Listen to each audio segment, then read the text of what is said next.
What's going on, guys? Dare here with Fantasy Football Advice, coming at you with another fantasy football video. Today, we got a good one for you guys. We're going to go over some early ADP values. Now, obviously, the ADP is subject to change, which is why I did opt to select players on this list that are unlikely to move up dramatically. Their situations are virtually locked in, so the ADP that we do see today should be pretty similar to what we could expect on draft day. We'll be going over 5 players, 2 wide receivers, 2 running backs, and a quarterback. Each one of them is going to be drafted or projected to be drafted as a starter. Once we do get past the NFL draft and free agency, we'll have a better understanding of how the middle and later rounds are going to pan out, and at that point, we'll be posting many more value videos for you, so make sure to keep an eye out for that. Real quickly though, before we do jump over to those players, a quick shout out. You can now pre-order the 2021 draft packages at a discount, 15% off if you order now. This offer is valid through the end of April, so make sure you take advantage while this limited offer lasts. Outside of that though, if you enjoy, please hit that like button, and if you're new, hit that subscribe button. And with that, let's get into the players. The first player we're bringing up today is DeAndre Swift of the Detroit Lions. His 2020 rookie season can be summed up as somewhat successful. No, he didn't post James Robinson type numbers, and based on where you drafted him, you may not have seen the returns you were expecting, but large in part, that was due to a lack of volume in the early part of the season. By the end of the year, he had established himself as the workhorse in this backfield, even receiving double-digit rush attempts in 5 of his final 6 games. That's vastly different from what we were seeing at the beginning portion of the season, where in his first 7 games, he only had double-digit carries in 1 of those 7 games. In his defense, it was a bit of a crowded backfield with running backs like Adrian Peterson and Kerryon Johnson competing for touches. And of course, it didn't help his case that he dropped a game-winning touchdown in the end zone, something I'm sure haunts him to this day. Regardless though, every time he did touch the ball, he was clearly looking like the best back in this backfield. The coaching staff had grown to trust him. So when setting our expectations for Swift for this upcoming season, we can expect a lot more of what we saw towards the tail end of the year, which was borderline RB1 production. With that said though, there are many different things that are changing within the Lions organization when compared to last season. For starters, Jared Goff is now the quarterback. The team has also brought in a brand new coaching staff as well. But the good news is the OC, Anthony Lynn, as well as the assistant coach, Deuce Staley, have been very vocal about getting DeAndre Swift a massive workload. Numbers like 20 plus touches have realistically been thrown around. If a player like DeAndre Swift gets anywhere near 20 touches, with his efficiency, his back-end RB1 production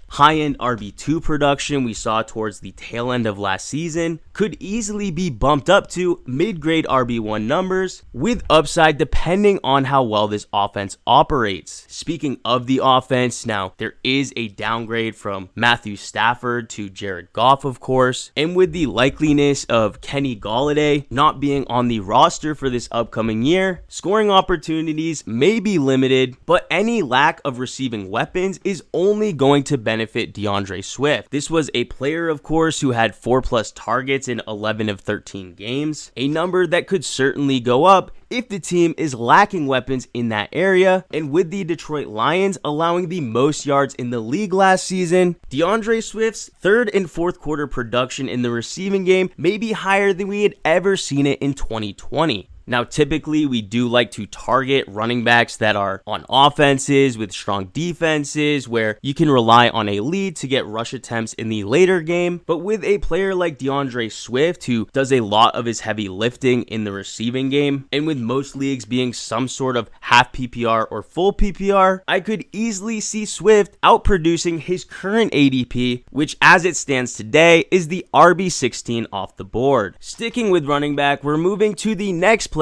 Antonio Gibson, being drafted 1 spot behind DeAndre Swift, coming in at the RB17. Right off the bat, RB17 just screams extreme value. This was a player, of course, who finished last season as the RB12, a feat he was able to accomplish despite missing 2 games. We had mentioned earlier with DeAndre Swift how we like to target running backs on offenses with strong defenses, and from what we saw from Washington down the stretch, this is a team that regardless of who's at quarterback can remain within 1 score of their opponents.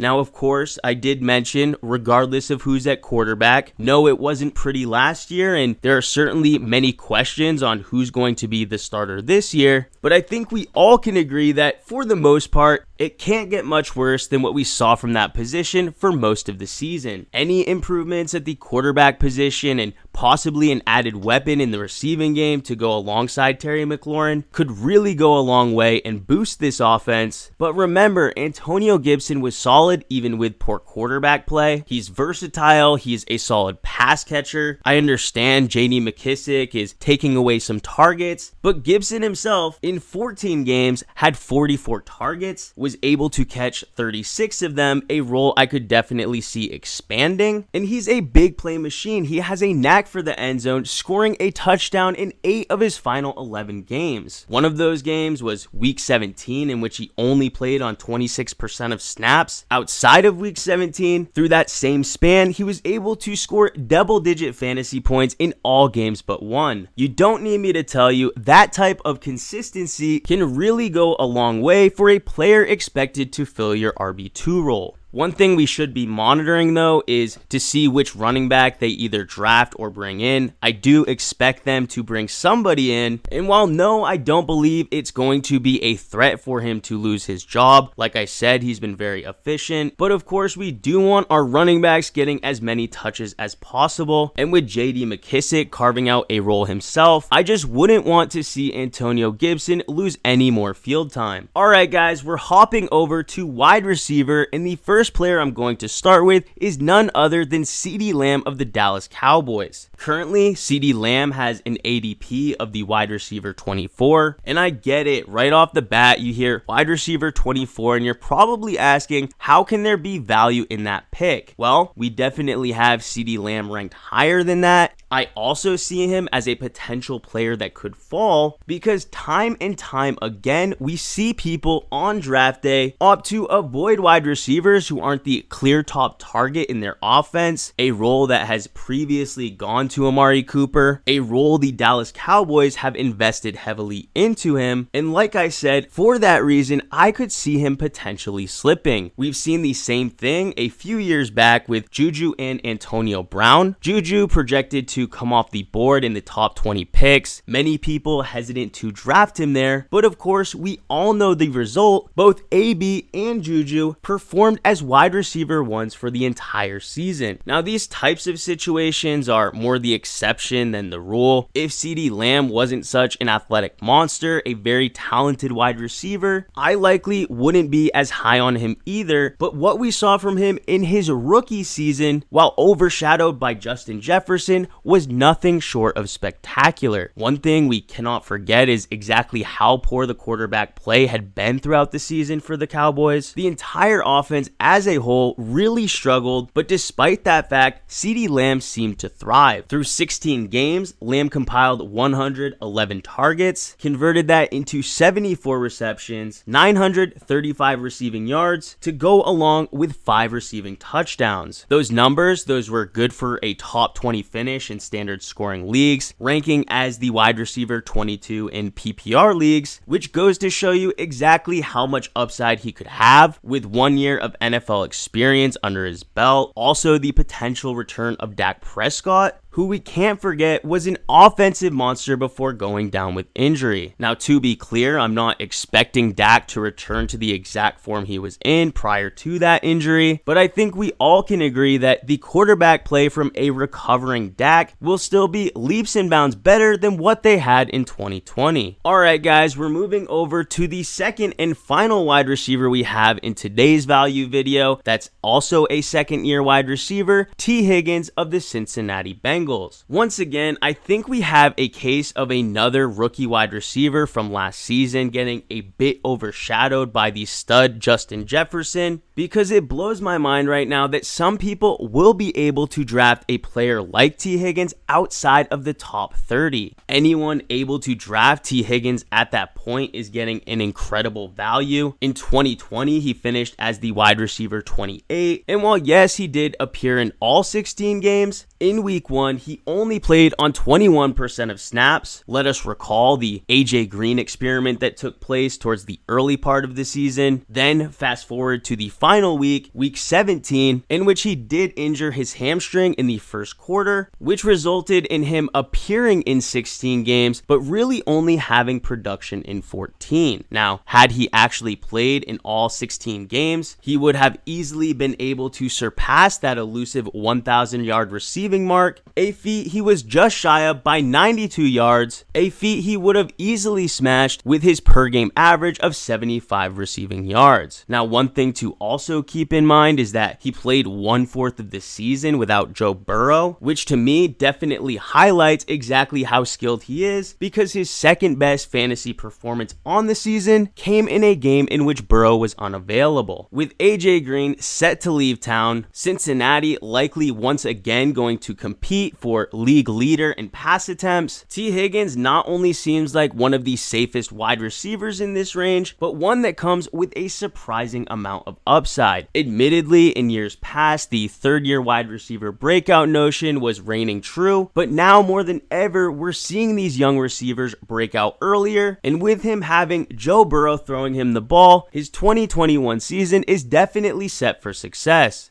Alright guys, we're moving over to the final player. That's right, it's a quarterback, and it's none other than Jalen Hurts. Now, admittedly, I don't believe the ADP has quite adjusted to the news that Carson Wentz has been traded. Currently, he stands as the 15th quarterback off the board, which would be completely crazy, because to us, he's a no-brainer top 10 pick. When looking at Jalen Hurts and what he did towards the tail end of last season and setting our expectations moving forward, I draw a lot of comparisons to what we saw from Lamar Jackson in his rookie season. A small sample size, heavy rushing production to raise his floor, which ultimately led to one of the best values in that year's draft. Now, don't get me wrong, I'm not saying Jalen Hurts is going to be competing for league MVP. That was, of course, the outcome of Lamar Jackson that year. But what I am saying is that we do have a quarterback with a high rushing floor, averaging over 70 rushing yards per game, essentially handing him 7+ fantasy points before he even throws the ball. And we even got to taste a bit of that upside in that Cardinals game, a game in which he scored 37+ fantasy points, throwing for over 300 yards and 3 touchdowns, while also rushing for 68 with a touchdown on the ground to go along with that, which is exactly the type of production we were seeing consistently from Lamar in his MVP campaign run. One thing you guys have to keep in mind though is that this is, of course, the Eagles we're talking about. This team recently has proven to be very dysfunctional, even giving snaps to their third quarterback on the depth chart. So expecting them to properly utilize Jalen Hurts and support him for the entire season is much less likely than that of what they did with Lamar in Baltimore. But with Carson Wentz now in Indy, Jalen Hurts is going to get a fair opportunity. One concern I'm sure people have with potentially taking Jalen Hurts as a top 10 quarterback is really the lack of weapons for the Philadelphia Eagles. And while yes, they don't have the best wide receiver core, Zach Ertz also likely to leave the team, I believe that's really not going to be all that impactful for Jalen Hurts, because realistically, the lack of receiving options in the passing game is only going to lead to more rushing production. In his absolute worst performance of the season, a game in which he completed a mere 7 of 20 pass attempts, just 72 passing yards, Jalen Hurts was still able to post 16 fantasy points, which just goes to show you exactly how safe he can be week to week. Now, because of the concerns of the offense, the level of talent in the top 8 quarterbacks, I could certainly see a player like Jalen Hurts dropping to the 8th, 9th, or 10th quarterback off the board, in which I think you really are getting one of the safer options at the quarterback position as long as he stays healthy. And if the Eagles are able to improve whatsoever on offense or bring in additional weapons, that will only help the upside of Jalen Hurts to come back to something like we saw against Arizona. But guys, that's going to do it for this video. We really hope you enjoyed. If you did, how about hitting that like button? If you're new to the channel, please hit that subscribe button. We thank you all for watching, and we'll catch you on the next one.